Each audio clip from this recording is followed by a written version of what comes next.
the other side accidentally, especially the people coming up from the Orient, because this place is more lively. I heard you at the bar, and please donate when you walk in here. Now, it's time for a little sideways step as we learn more about Ambi's Army and why we're here. Now, you just saw her belting out the tunes before the break. I'd like to welcome Emily's father, Todd, back to the stage. He's going to fill you in on all the deeds. Round of applause for Todd! Yeah!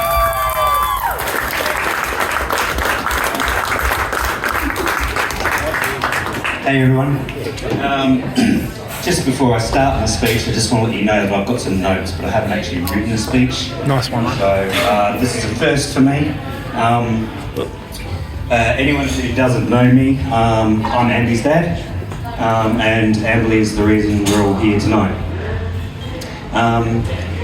In my life, I've done one too many eulogy speeches. 17 years ago, I lost my mum in 2008. 2010, I lost my best friend. Did his eulogy speech, and obviously on the 12th of March 2023, we lost Amberly at age 18.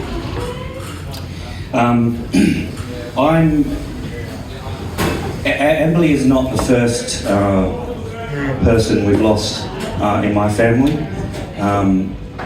In 1997, my cousin Renee took her own life at the age of 16 years old.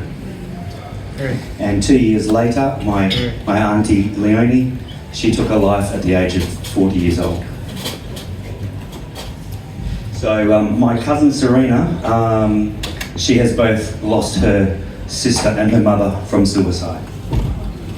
And that's obviously why we're here tonight. Amberly was born in January 12th in 2005. She was a beautiful baby, like all. Had the cutest giggle, and she was a very shy girl in her younger days. Amberly, as she grew a bit older, she loved playing music. She took up violin. That was my doing, only because I was into Irish music, and I thought, well, we could do with a fiddle player.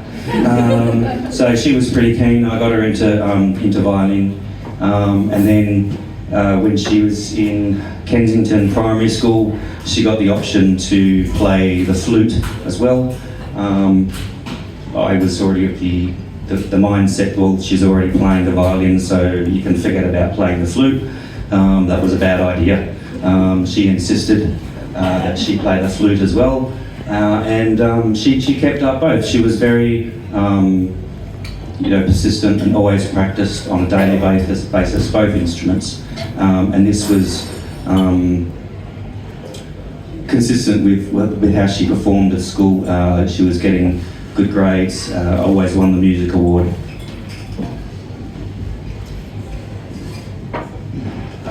Amberly was also very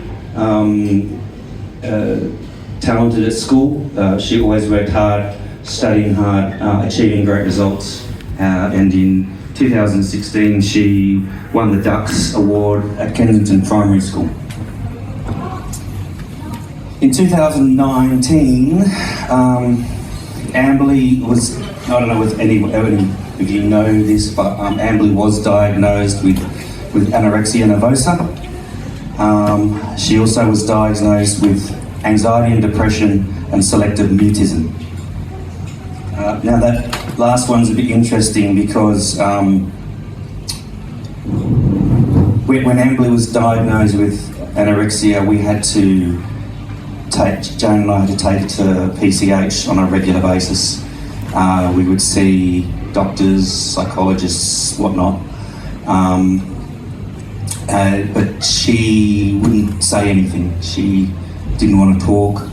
She wouldn't nod her head, hardly. Like Jane and I struggled to get anything out of her when we were there. Even in the car on the way to the hospital, Amberly would not talk when we get near there, and after the meeting, she wouldn't say anything, and it wasn't until you changed the subject that she was a different person.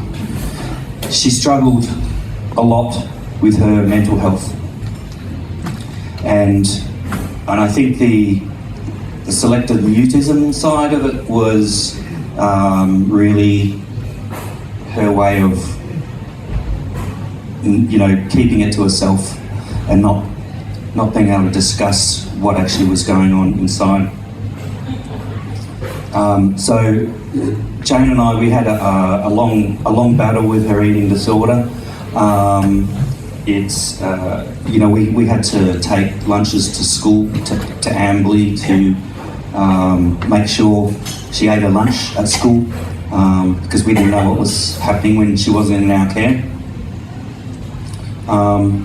And yeah, she also, as part of the eating disorder side of things, you're supposed to wear a gown and get weighed and all that, and Amberley would never do that. She refused to get in a gown, and her refusal to do that made us realise eventually later that she was self-harming, and she was hiding all of that from us. Eventually, at some point, we felt that Amberley was over her eating disorder. She seemed to be eating normally, except she decided she wanted to be a vegetarian, which is, from my point of view, was a pain in the ass, but anyway. I was like, you can cook your own meals. No. Tried to accommodate as much as possible, obviously, but yeah, she eventually recovered from her her eating disorder. Are you okay, Alex? Someone give me a tap on the back.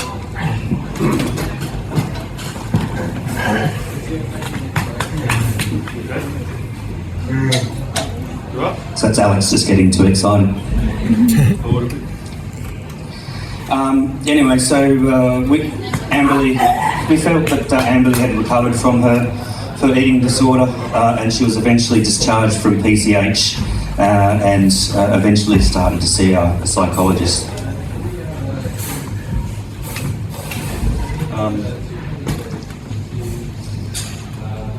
Amberley was quite dedicated to school and music at Como, Applecross, and eventually Mount Pleasant.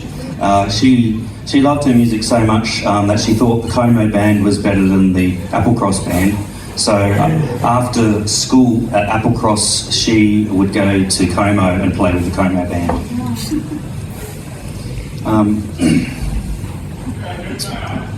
So, you know, we had, apart from the eating disorder and her mental health issues, you know, Amberley was a very fun, loving person. Everyone loved her. She put a smile on everyone's face. She was always, you know, the light in the room.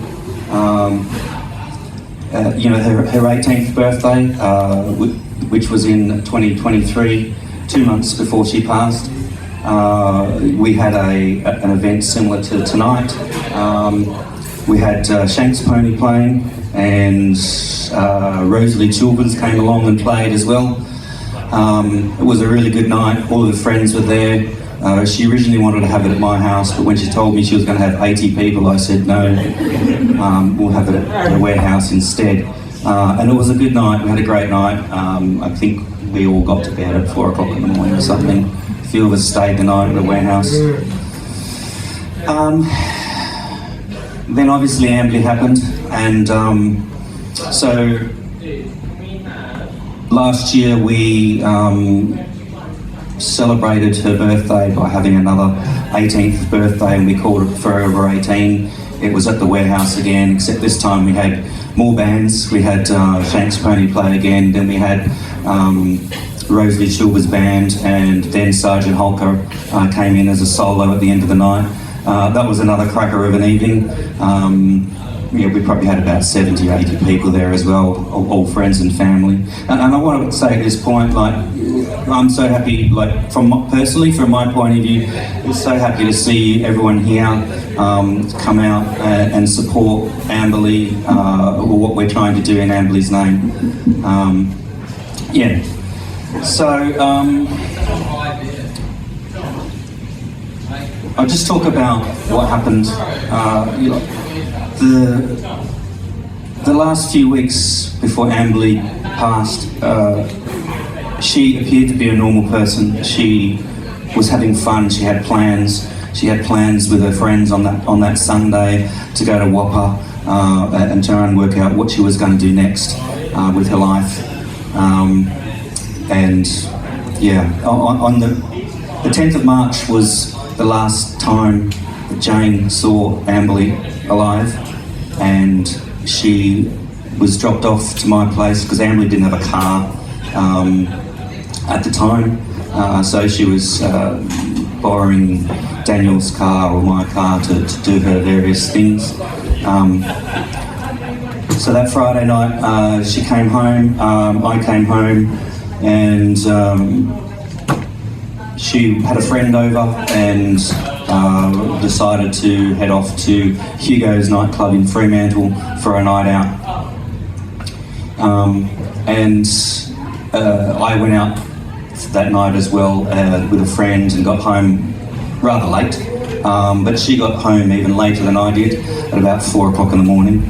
And it's just, yeah, she's a party animal like her old man.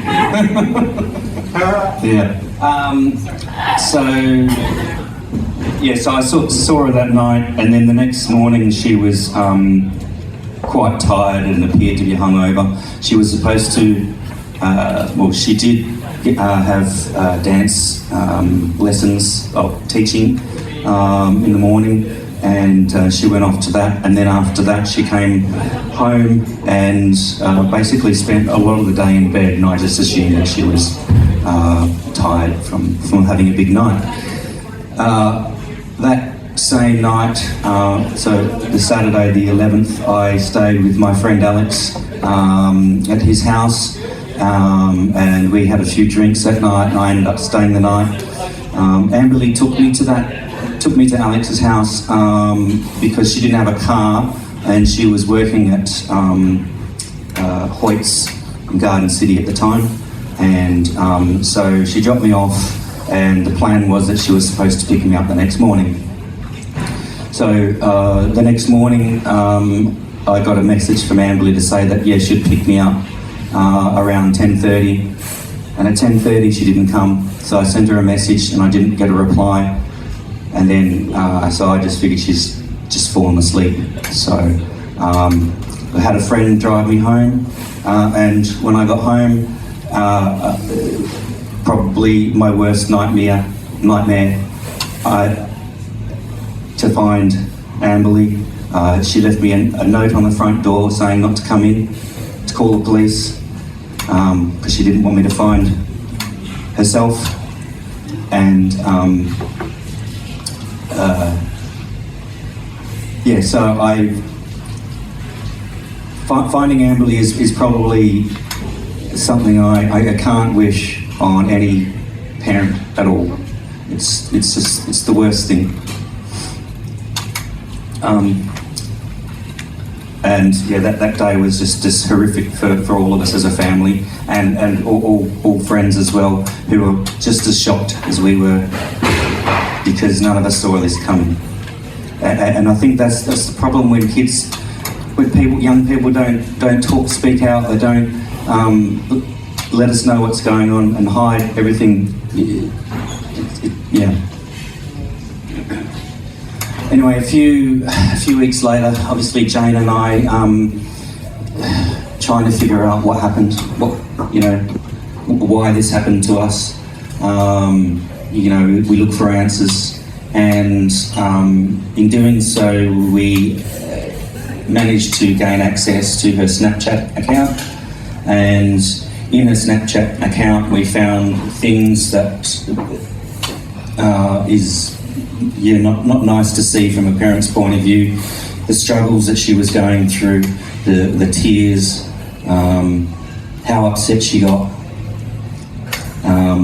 Yeah, so she was struggling a lot, and none of us knew about it. The other thing we didn't know is that she also attempted the night before, that night at 4 o'clock in the morning, after I said goodnight to her, and none of us even knew that.